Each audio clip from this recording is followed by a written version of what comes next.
नमस्कार। सभी सैलरीड कर्मचारियों के लिए एक बहुत बड़ी खबर है। सरकार ने एम्प्लॉय प्रोविडेंट फंड, जिसे हम सब ईपीएफ के नाम से जानते हैं, उससे पैसे निकालने के नियमों में कुछ बहुत ही जरूरी बदलाव किए हैं।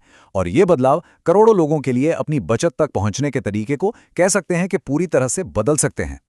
तो सवाल ये उठता है कि ईपीएफ खातों में जो हमारी मेहनत की कमाई जमा है, उस पर अब कौन से नए नियम लागू होंगे?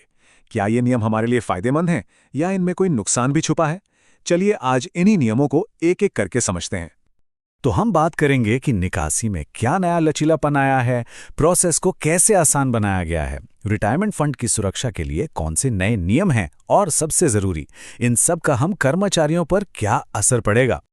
चलिए शुरुआत करते हैं सबसे बड़े बदलाव से, और ये एक अच्छी खबर है। अब कर्मचारियों को अपने फंड पर पहले से कहीं ज्यादा कंट्रोल दिया गया है। सीधी सीधी बात यह है कि अपनी बचत तक पहुंचना अब पहले से आसान हो गया है।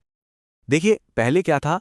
पैसे निकालने के लिए कोई 13 अलग-अलग कारण हुआ करते थे, जो अक्सर सच कहूं तो काफी कंफ्यूजिंग होते थे।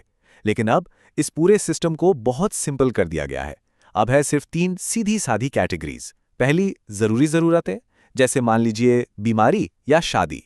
दूसरी, घर से जुड़ी जरूरतें। और तीसरी, कुछ खास हालात, यानी स्पेशल सर्कमस्टांसेस। मतलब अब पूरी प्रोसेस कहीं ज्यादा क्लियर हो गई है। और ये सच में एक बहुत बड़ा बदलाव है। अब कुछ खास शर्तों के तहत ईपीएफ सदस्य अपने खाते से 100%, जी हाँ 100% रकम निकाल सकते हैं। इसमें कर्मचारी और कंपनी दोनों का हिस्सा शामिल है।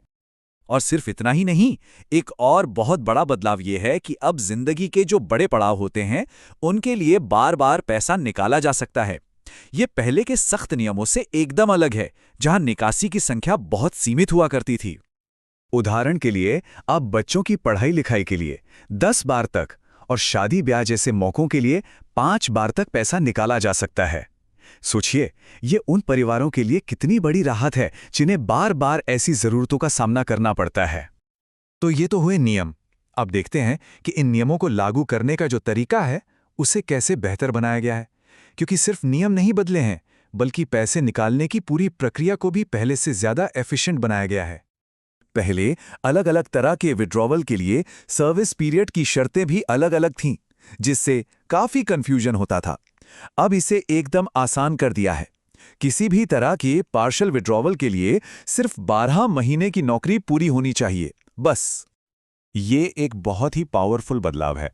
इसका सीधा मतलब है कि बेरोजगारी, कोई महामारी या किसी कुदरती आफत जैसी विशेष परिस्थितियों में पैसा निकालने के लिए अब कोई वजह बताने या कोई सबूत देने की जरूरत नहीं होगी। इससे जरूरत के समय पैसा बहुत तेजी से मिल पाएगा। और इस पूरी प्रक्रिया को रफ्तार देने के लिए एक नई टेक्नोलॉजी लाई जा रही है, जिसका नाम है ऑटो सेटलमेंट। ये एक ऐसा सिस्टम है जहां निकासी के दावे बिना किसी कागजी कार्रवाई के अपने आप प्रोसेस हो जाएंगे। मतलब ये पूरा अनुभव एकदम हैसल फ्री होने वाला है। लेकिन इतनी सारी सहूलियतों के साथ कुछ जिम्मेदारियां भी आती हैं। सरकार ने यह भी पक्का किया है कि इस लचीलेपन के साथ साथ रिटायरमेंट की सिक्योरिटी भी बनी रहे। तो आइए अब इन सुरक्षा नियमों को भी समझ लेते हैं। यहां एक बहुत जरूरी नियम है। हर ईपीएफ खाते में कम से कम 25% बैलेंस हर हाल में बनाए रखना होगा।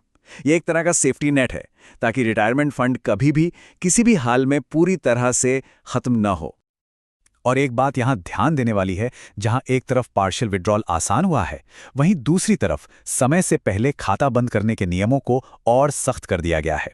प्री मैच्योर फाइनल सेटलमेंट की अवधि अब 2 महीने से बढ़ाकर 12 महीने और फाइनल पेंशन निकासी की अवधि 2 महीने से बढ़ाकर सीधी 36 महीने कर दी गई है। साफ है, सरकार चाहती है कि लोग लंबी अवधि तक बचत करते रहें।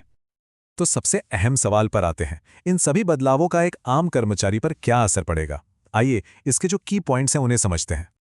तो देखिए, संक्षेप में कहें तो अब ईपीएफ से पैसा निकालना आसान और तेज है।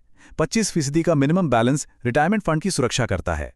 लेकिन यह ध्यान रखना भी बहुत जरूरी है कि इस ज्यादा लचीलेपन का इस्तेमाल बहुत सावधानी से किया जाए, ताकि भविष्य की बचत पर कोई आंच ना आए। और आखिर में ये ईपीएफओ की जिम्मेदारी है कि वो नई ऑटो सेटलमेंट प्रक्रिया को पूरी तरह सुरक्षित और पारदर्शी बनाए। तो अंत में सवाल यही बचता है, क्या ये नया लचीलापन हमारे वित्तीय भविष्य को सुरक्षित करने का एक अवसर है, या फिर बार बार पैसे निकालकर लंबी अवधि की बचत को खतरे में डालने का एक जोखिम है? खैर, इसका जवाब तो इस बात पर निर्भर करेगा कि हम कर्मचारी इन नए नियमों का इस्तेमाल कैसे करते हैं।